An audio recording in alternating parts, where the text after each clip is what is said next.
Hi, this is Catherine Connor, and today we will be going through the first module of the mandatory financial disclosures, declaring and dividing assets and debts. The way that I did our two modules is in this first section, I'll be explaining how the law works, and I created a fictional marriage with assets and debts to explain how different types of property can be labeled in accordance with the law. And in my second module, when we go through the actual disclosure forms, I will be filling out the forms with you, pretending that this marriage that I created is real, and I'm filling out the forms as if I'm one of the parties in that marriage, as an example. This is part one. First, I'm going to give an overview of how this works. When you have a divorce or a petition for legal separation, there's always a petitioner. A petitioner is the person who petitions a family court to dissolve a marriage. The law states that married persons have rights and obligations to each other with regards to property. So when individuals divorce, the court has the power to divide property between the individuals in a way that honors those rights and responsibilities. However, the law and our courts want people to agree and decide for themselves how to divide their own property before the court makes the decision for them. There's also a respondent. A respondent is the other party that the petitioner wants to divorce. A petitioner must list the assets and debts they wish to divide, give to the other party, or keep for themselves in their own financial disclosures. A respondent may respond to a divorce petition, and if they do so, they must complete their own financial disclosures. Remember, a court can still grant a divorce and divide assets without a response being filed.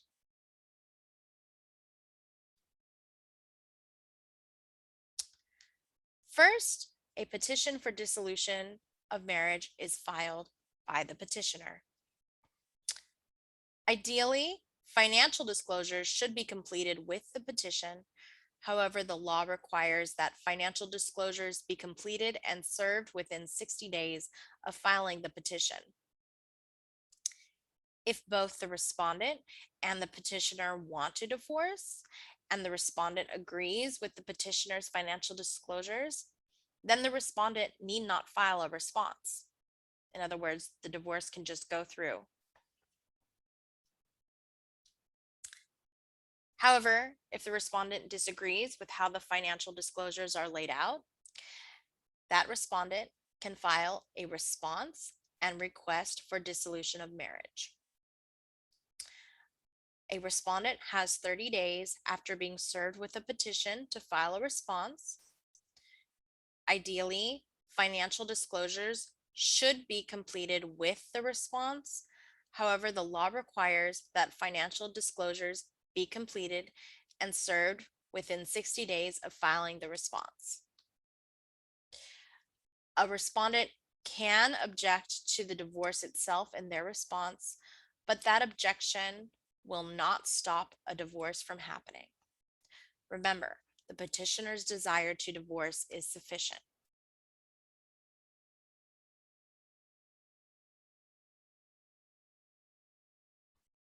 So I thought instead of going through so much law and so many statutes and so many definitions, I would just create a fictional divorce with people who have had property and debts, got married and separate, and just show you how that impacts them when they divorce and how that property and debt can be classified.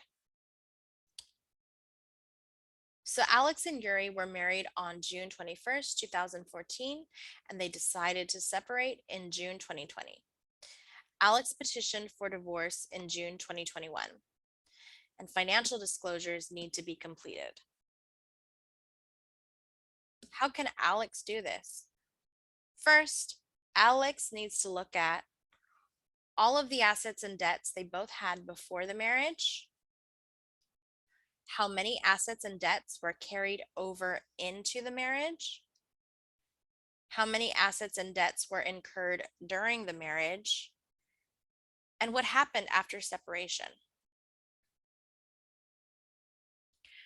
So let's pretend we're Alex and I'm writing a timeline as if I'm Alex to figure out, okay, what happened during the last several years? So here's what happened. In 2009, Alex began working at Valley Medical Center.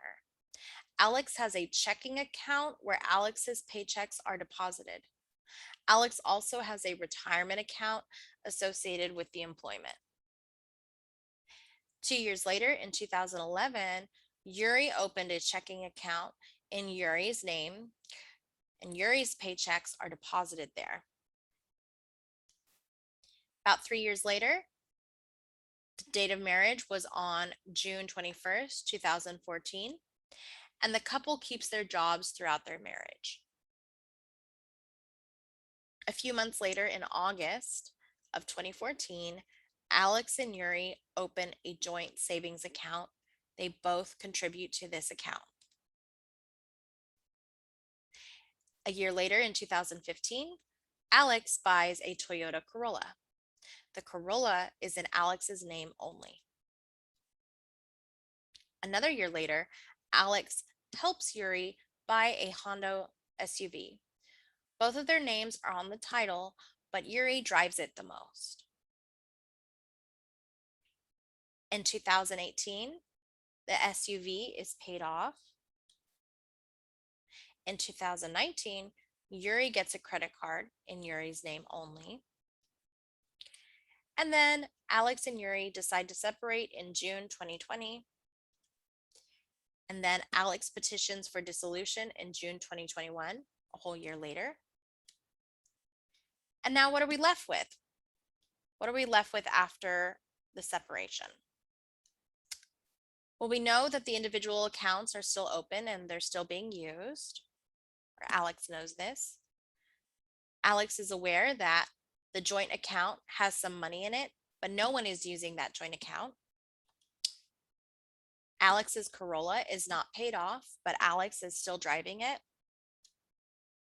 And Yuri is still driving the SUV and they would like to sell it. And Yuri's credit card is not paid off.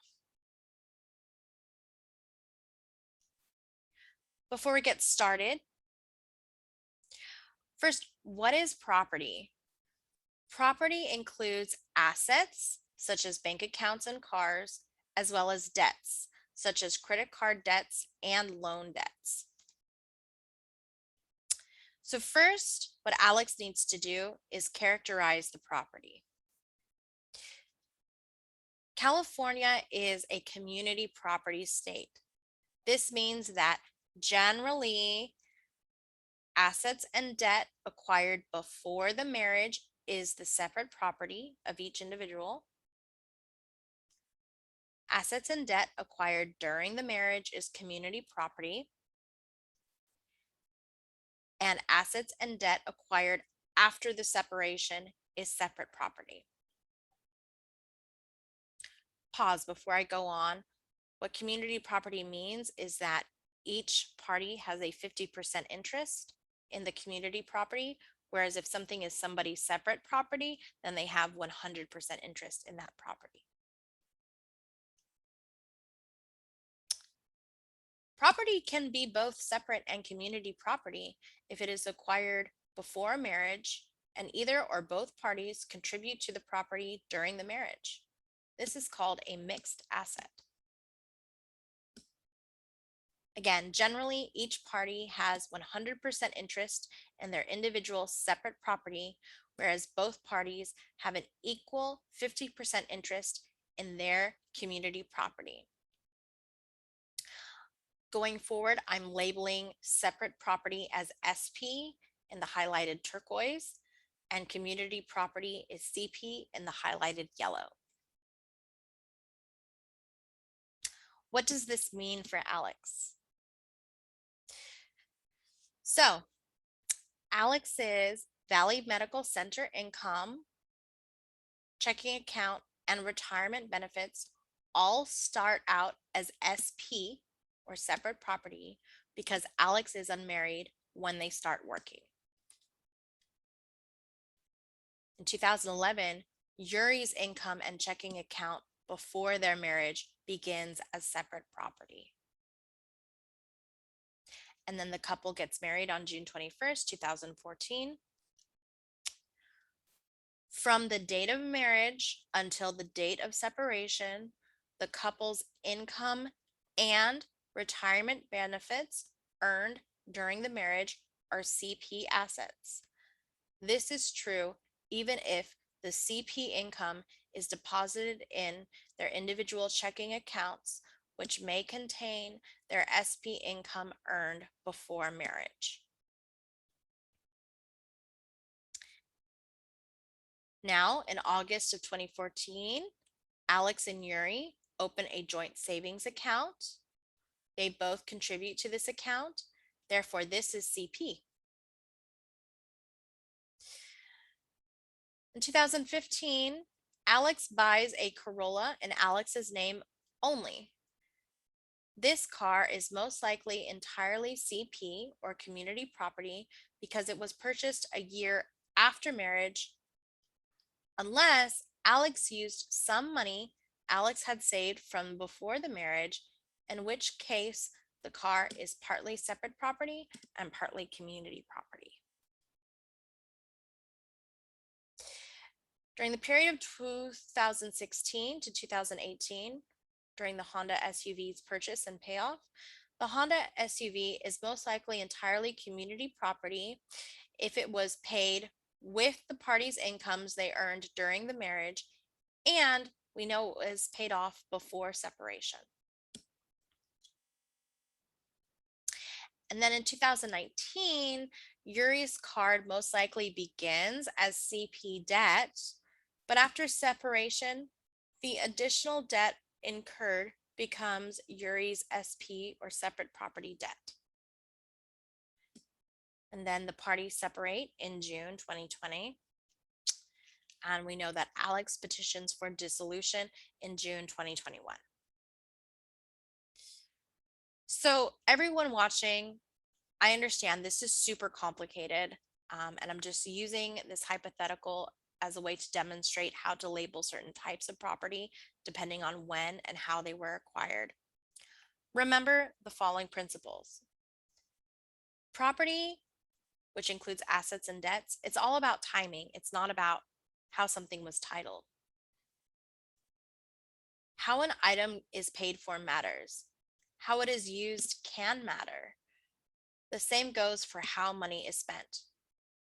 For example, did Yuri use their 2019 credit card on household expenses? In which case that would be a community property credit card, which would be a debt. Or was it used to travel to visit another intimate partner unknown to Alex? In which case it would be separate property. And remember, the credit card, regardless of use, after separation, is Yuri's separate property most of the time. So when filling out and trying to understand how property is classified, do your best, but perfection is not expected. You have the opportunity to list these assets and debts, and you propose how they should be divided. These principles help define what is fair.